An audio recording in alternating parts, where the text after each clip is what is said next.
welcome to Pocket. Today we're doing a talk through and I'm joined by Hex. I have my tea, I have my muffin, I'm good to go. Nothing changes. Nothing changes with you. You just got this one routine. I'm very particular about my routine, and we've been through this. We have been. She had, by the way, just incidentally, she has a tiny little Tupperware container for a muffin. It's a muffin-sized tub. It's a muffin tub. Also very serious about Tupperware. Yeah. Today's talk through comes in from Miriam Riberio? I'm not entirely sure how to pronounce your last name, Miriam. Video games based on books. This is why you're here. Also, you're contractually obligated. As much as a bookworm as I am and believing nothing can be better than a book, I would still love to see some of those fantastical worlds brought to life so I can interact with everything. One famous example is the Witcher games. Do you guys think there should be more games that get their inspiration from books? What stories that you and the other GG people have read would you love to be immersed in a whole new way? Personally, I think the Abhorsen trilogy by Garth Nix, you've heard of this? Reddit. Reddit. Would be fantastic. You'd have charter magic to learn and master, undead beings to put back in their place, and a sassy white companion cat to begrudgingly keep you company. It's a series about necromancers and sort of delving into the veils of the undead and using bells and particular tones to try and sort of find their way back out again. It was very unique. Cool. I haven't actually heard of it, but I love fantasy series with really interesting magic systems. It was And really sounds cool, like and it is. Garth Nix also wrote the entire manuscript by hand, like as in hand wrote it out, Just to mess with his editor. yeah. Yeah. So there have been some famous examples of video games based on books. You're drinking one of them now. Yes. Your love for this series is also well documented. Yeah. So I've read some of the Witcher books. The first one was kind of just like a collection of short stories about Geralt. They're pretty good. Are they taking the plots from the books? Is The Witcher 3, did you know what was happening? Yes. They're kind of sort of picking and choosing. Like, for example, in The Witcher 2, there's a moment where you kind of run past a small village by the river, and you can hear them all around a campfire, and one of them's telling a story, and you recognize the story from the books, and that was a really cool moment because it was only a thing that you would get or recognize if you had read the books. It was like that deeper level of nerdery that I was like, yes. Yeah. But yeah, Ciri exists in the books and everything. Good stuff.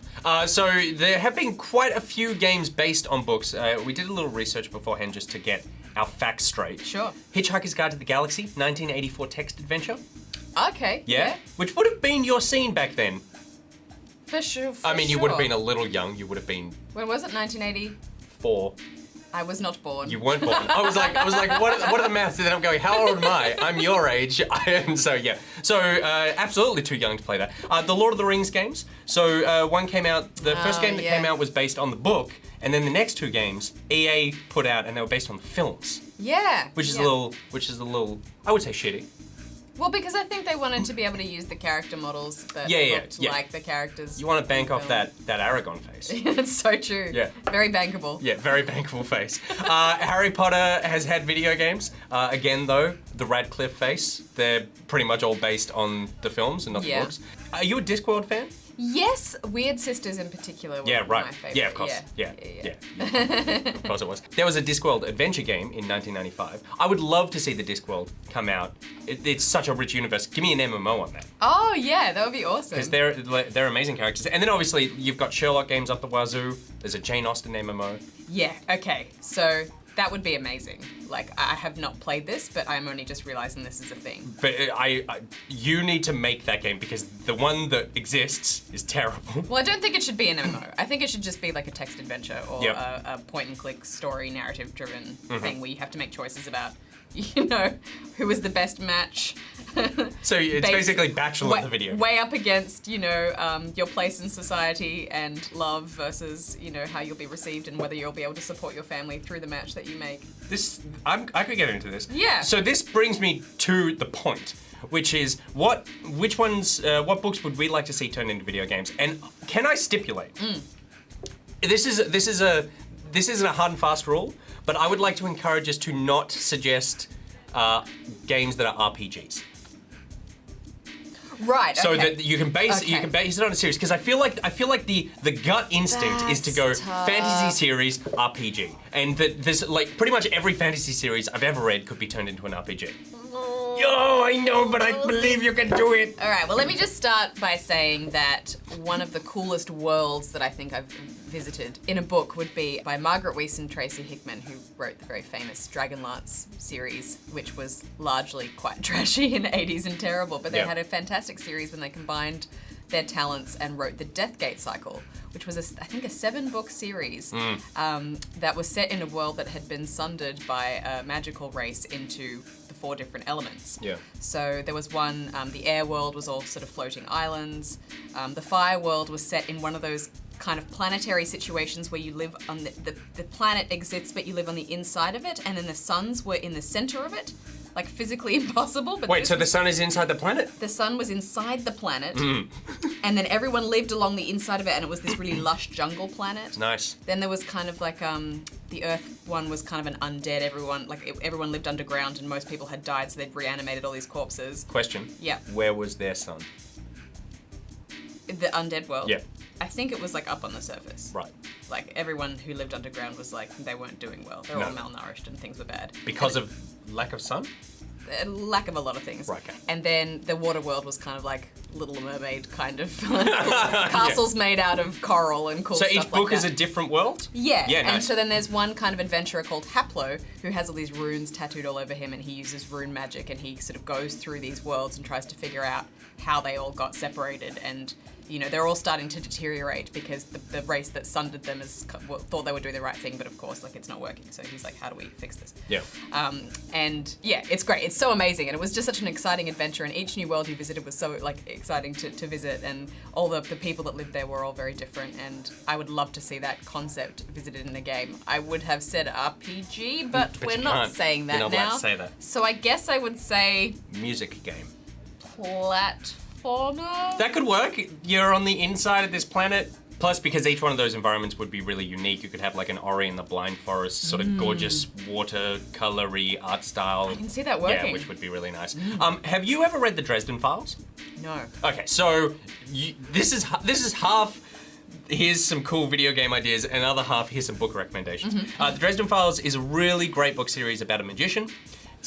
He's a magician private investigator. He lives in modern day Chicago, and like monsters and shit are real, and most people don't know about it. And so he is a private investigator who like rescues missing people from like monsters and stuff. And it sounds a little trashy. It's not. It's super fun and pulpy, and there's like 18 of them, and they're just fantastic. They're funny, they're really well written. It's great. I would love to see the Dresden Files as an Uncharted style game where you go, it's because all these book series have such great stories. Their strength is their narrative. So make it a really strong narrative game so that you have a series. I would love a series where you go, maybe the game is only like 4 or 5 hours. It's almost like a Telltale situation. Where you go, it's almost just a choose your own adventure style story-based game, but you probably have a little more action in there.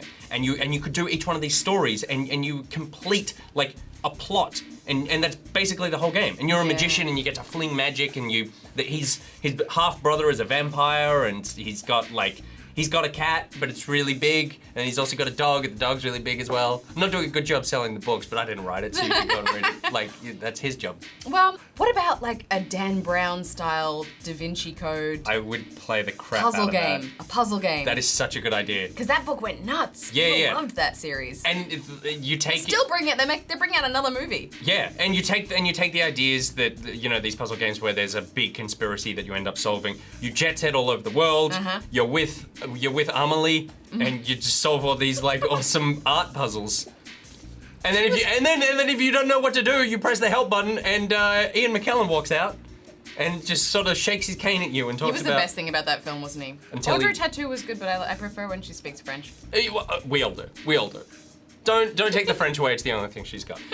So these are ideas for games based on book series. But what do you guys want to see? What book series would you have? And let's hold the rule that they can't be RPGs, because I think we can all assume that everyone you say would totally work as an RPG. But what sort of weird game book mashup would you like to see? Let us know in the comments. And while you're there, please suggest more talk through topics for the next time we do this. I'm sorry that you never found your vampire LARPing group? I think it was for the best. I think it probably really. was too, because otherwise you might not be here. All right, until we next assemble, NichBoy out. Hex out. Muffin time, it's muffin time. Here's my one problem. Okay. You come into my room, you never bring me a muffin. These are very expensive. It's like a muffin mix that you make that has like protein and stuff in it. It's very healthy, and I'm just not about. I really bake for other people. I'll eat other people's baked goods, but I'm not a baker. This is the most real you've ever been. Developer Riot Games revealed to Polygon that their MOBA has surpassed 100 million monthly players. Suck on that, William Pugh. That's up from 67 million monthly players in 2014. I just don't understand how this game could still be growing at such an astronomical rate. It's like League of Legends people have a baby and then force the baby to start laning.